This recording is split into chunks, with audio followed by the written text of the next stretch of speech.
Selamat pagi, perkenalkan saya Anamiata, NIM 122110033. Baik, di sini saya akan menjawab soal UAS yang telah diberikan untuk memenuhi nilai inovasi pembelajaran. Soal yang pertama itu, berdasarkan beberapa definisi yang diberikan, apa saja komponen utama yang harus dimiliki oleh pendidikan kewarganegaraan menurut J.J. Chogan dan David Kerr? Jelaskan kesamaan dan perbedaan utama antara kedua definisi tersebut. Menurut J.J. Chogan, pendidikan kewarganegaraan memiliki komponen utama. Yang pertama, pengembangan pemahaman, yang dimana fokus pada pemahaman konseptual dan teoritis tentang demokrasi, pemerintahan, dan hak asasi manusia. Poin yang kedua, pengembangan keterampilan, yaitu mendorong pengembangan keterampilan berpikir kritis, analitis, dan partisipatif dalam konteks pembelajaran kewarganegaraan.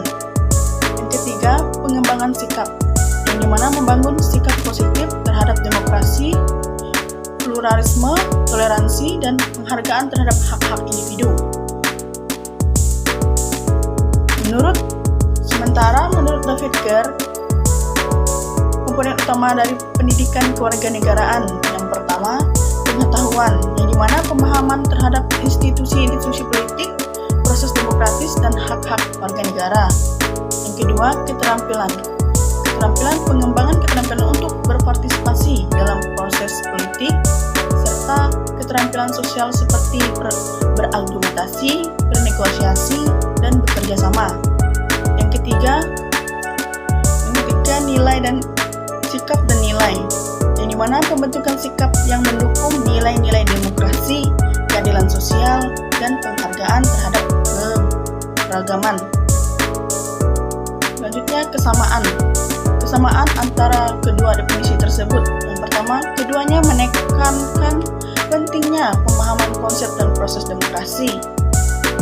Keduanya menggarisbawahi pentingnya pengembangan keterampilan kritis dan partisipatif dalam konteks kewarganegaraan. Lanjut, keduanya menyoroti pembentukan sikap positif terhadap demokrasi, pluralisme, dan hak asasi manusia. Kemudian perbedaan utama antara kedua definisi tersebut yaitu J.J. Chogan menekankan lebih banyak pada pemahaman konseptual dan teoritis, sedangkan David Kerr lebih menekankan pada aspek pengetahuan konkret tentang institusi politik. Kemudian David Kerr lebih menonjolkan keterampilan praktis seperti berpartisipasi dalam proses politik dan keterampilan sosial. Sementara J.J. Chogan lebih menyoroti keterampilan berpikir kritis secara umum. Pendekatan J.J. Chogan cenderung lebih berorientasi pada sikap dan nilai secara umum, sedangkan David Kerr lebih menekankan pada nilai-nilai khusus seperti keadilan sosial. Soal nomor 2, bagaimana inovasi dalam pembelajaran PPKN dapat diterapkan dalam praktik di kelas? Inovasi dalam pembelajaran PPKN dapat diterapkan dalam praktik di kelas dengan berbagai cara. Yang pertama, penggunaan teknologi digital, yang dimana memanfaatkan teknologi seperti video pembelajaran interaktif, platform pembelajaran daring, dan permainan edukatif yang mendukung pemahaman konsep-konsep kewarganegaraan dengan cara yang menarik dan interaktif. Yang kedua, pembelajaran berbasis proyek, yang dimana di sini mengembangkan proyek-proyek kolaboratif yang memungkinkan siswa untuk menerapkan pengetahuan mereka tentang demokrasi, hak asasi manusia, atau isu-isu sosial lainnya dalam konteks nyata. Contohnya, menyelenggarakan simulasi pemilihan umum di kelas atau proyek sosial di komunitas lokal. Yang ketiga, diskusi dan debat, yang dimana di sini mengadakan diskusi terstruktur dan debat tentang isu-isu kontemporer atau kontroversial yang relevan dengan kewarganegaraan. Ini juga membantu siswa memahami berbagai sudut pandang dan meningkatkan keterampilan berargumentasi. Yang keempat, simulasi pemerintahan. yang dimana menyelenggarakan simulasi proses legislatif atau pemerintahan di kelas. Dan juga siswa berperan sebagai legislator, pejabat pemerintahan, atau pemilih.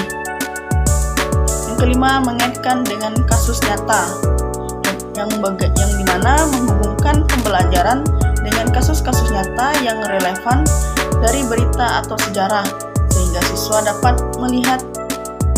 Nomor 3, menurut Joseph Schumpeter dan Roger Everett, bagaimana kedua definisi tersebut dapat diterapkan dalam konteks inovasi pembelajaran pendidikan kewarganegaraan. Joseph Schumpeter mendefinisikan inovasi sebagai perubahan fundamental dalam proses produksi baru yang menyebabkan produk-produk baru atau mengubah cara kita memproduksi produk-produk tersebut. Dalam konteks pembelajaran pendidikan kewarganegaraan, pendekatan Schumpeterian ini dapat diinterpretasikan sebagai pengenalan ide-ide baru atau pendekatan baru dalam metode pengajaran kewarganegaraan. Menurut Roger Everett, melihat inovasi sebagai pengenalan yang baru dan bermanfaat yang memecahkan masalah yang ada atau memenuhi kebutuhan yang belum terpenuhi. Dalam konteks ini, inovasi dalam pendidikan kewarganegaraan mungkin mencakup pengembangan metodologi atau alat pembelajaran baru yang lebih efektif dalam mengajarkan nilai-nilai kewarganegaraan. Kemudian soal nomor 4, jelaskan manfaat pembelajaran berbasis proyek dalam pendidikan kewarganegaraan dan berikan contoh proyek yang dapat diterapkan di kelas untuk meningkatkan pemahaman siswa tentang demokrasi. Pembelajaran berbasis proyek memiliki banyak manfaat dalam konteks pendidikan kewarganegaraan karena memberikan pengalaman langsung dan kontekstual kepada siswa, yang dimana dapat meningkatkan pemahaman mereka tentang demokrasi. Adapun manfaat utamanya antara lain pengalaman praktis yang dimana siswa belajar secara langsung dengan mengaplikasikan konsep-konsep kewarganegaraan dalam proyek yang berhubungan dengan situasi nyata. Contohnya, mereka bisa merancang dan menjalankan pemilihan umum simulasi di kelas untuk memahami bagaimana demokrasi bekerja dalam memilih wakil rakyat. Yang kedua, keterlibatan aktif, yang proyek berbasis kewarganegaraan mendorong keterlibatan aktif siswa dalam kegiatan sosial dan politik. Contohnya, siswa bisa mengorganisir kampanye sosial di sekolah mereka. Yang ketiga, kolaborasi dan keterampilan sosial. Lima proyek seperti simulasi parlemen atau forum diskusi tentang isu-isu kontroversial memungkinkan siswa untuk berkolaborasi dalam kelompok. Soal yang kelima, yang terakhir, apa saja tantangan dari metode pembelajaran PKN yang inovatif? Pembelajaran pendidikan kewarganegaraan yang inovatif meskipun memiliki banyak manfaat juga dihadapkan ada beberapa tantangan. Yang pertama, persiapan guru. Guru perlu memiliki pengetahuan dan keterampilan yang memadai dalam menerapkan metode pembelajaran inovatif. Yang kedua, pengelolaan waktu dan kurikulum. Metode pembelajaran inovatif seperti pengembangan berbasis proyek atau simulasi memerlukan waktu yang cukup untuk perancangan, pelaksanaan, dan evaluasi. Yang ketiga, infrastruktur dan sumber daya, yang dimana penggunaan teknologi atau fasilitas khusus untuk mendukung pembelajaran inovatif juga bisa menjadi tantangan, terutama di lingkungan sekolah. Yang keempat, evaluasi dan pengukuran pencapaian, yang mana di sini metode pembelajaran inovatif diukur secara tradisional dengan ujian tertulis. Sekian penyampaian saya pada hari ini. Saya ucapkan terima kasih. Selamat